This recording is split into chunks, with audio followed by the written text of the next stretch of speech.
या यीशु जीवन की रोटी है। हालेलुया। झील के पार जब वे उसे मिले तो कहा, हे रबी, तू यहाँ कब आया? यीशु ने उन्हें उत्तर दिया, मैं तो सच सच कहता हूँ, तुम मुझे इसलिए नहीं ढूंढते हो कि तुम आश्चर्य कर्म देखे, परंतु इसीलिए कि रोटियाँ खाकर तृप्त हुए। नाशवान भोजन के लिए परिश्रम ना करो, परंतु उस भोजन के लिए अनंत जीवन का ठहरता है, जिसे अपने मनुष्य का पुत्र तुम्हें देगा, क्योंकि पिता आश्चर्य परमेश्वर उसी पे छाप लगाई है। हालेलुया। उन्होंने उसमें कहा कि परमेश्वर के कार्य करने के लिए हम क्या करें? हालेलुया। हालेलुया। यीशु ने उसे उत्तर दिया कि परमेश्वर का कार्य यह है कि तुम पर जिसे उसने भेजा है विश्वास करो। और तब उन्होंने उसे कहा, तो फिर कौन सा चिन्ह है? हालेलुया। दिखता है कि हम उसे देखकर विश्वास करें। तुम कौन सा काम दिखाते हो? हमारे बाप दादाओं ने जंगल में मन्ना खाया, जैसे लिखा है, उसने उन्हें खाने के लिए स्वर्ग से रोटी दी। हालेलुया।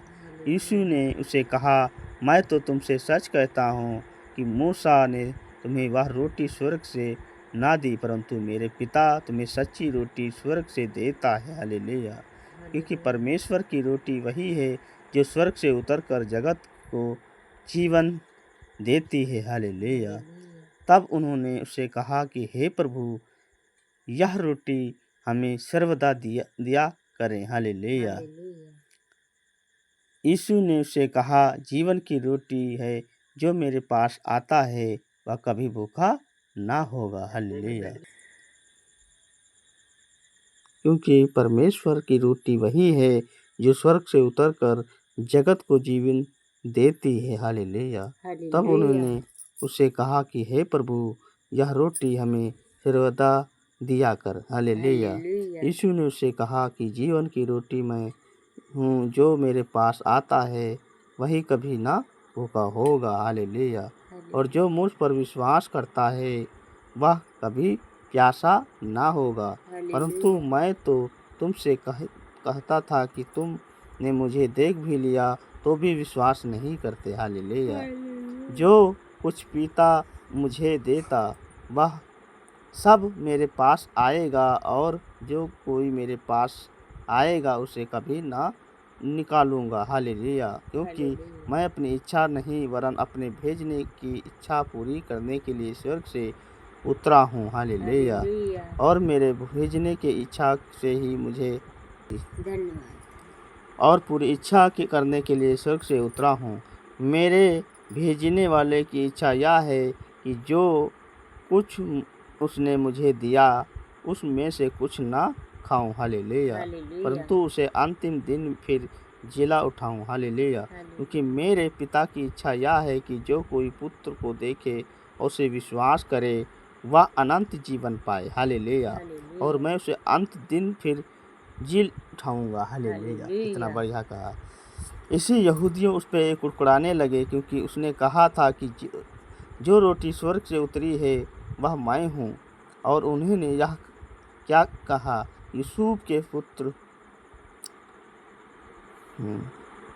के पुत्र यीशु नहीं, इनके माता पिता को हम जानते हैं, तो वह कैसे कहता है कि मैं ही स्वर्ग से उतरा हूँ?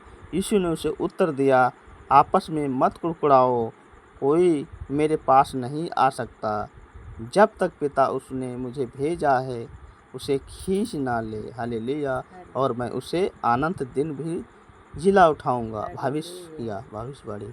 हालेलुया। भविष्यताओं के लेखों में यह लिखा है कि वे सब परमेश्वर की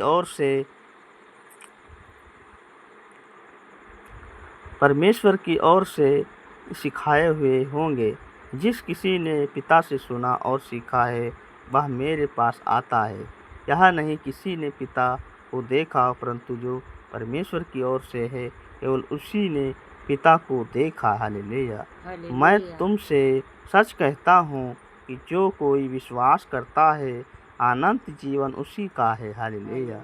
जीवन की रोटी तुम्हारे बाप दादाओं ने जंगल में मन्ना खाया मर गए। यह रोटी वह है जो स्वर्ग से उतरती है ताकि पृथ्वी उसमें से खाए और ना उतरे, ताकि मनुष्य उस रोटी को खाए ना मरे। जीवन की रोटी जो स्वर्ग से उतरी है, यदि कोई इस रोटी को खाए तो सर्वदा जीवित रहेगा, और जो रोटी मैं जगत के जीवन के लिए देखूंगा वह मेरा मांस है। हालेलुया। इस यहूदी को कहकर आपस में झगड़ने लगे, या मनुष्य कैसे हैं हमें अपना मांस खाने को दे सकता। हालेलुया। यीशु ने उससे कहा कि मैं तुम में से सच कहता हूँ कि जब तक तुम मनुष्य मेरे पुत्र की मांस ना खाओ और उसका लहू ना पियो, तुम में जीवन नहीं। हालेलुया। जो मेरा मांस खाता है और मेरा लहू पीता है, अनंत जीवन उसी का है, और मैं उसे अंतिम दिन फिर जी उठाऊंगा। क्योंकि मेरा मांस वास्तव में खाने की वस्तु है, मेरा लहू वास्तव में पीने की वस्तु है। जो मेरे मांस खाता है, मेरा लहू पीता है, वह मुझसे स्थित बना रहता है, और मैं उससे जैसे जीवित पिता से मुझे भेजा है, मेरे पिता के कारण जीवित हूँ, वैसे ही वह भी मुझे खाएगा, मेरे कारण जीवित रहेगा। हालेलुया। जो रोटी स्वर्ग की उतरी यही है, जो उस रोटी को सामान नहीं जिसे बाप दादाओं ने खाया और मर गए। हालेलुया। जो कोई रोटी खाएगा वह सर्वदा जीवित रहेगा। ये बातें उसने कफरनहूम के एक आराधनालय में उपदेश देते हुए समय कही थी। हालेलुया।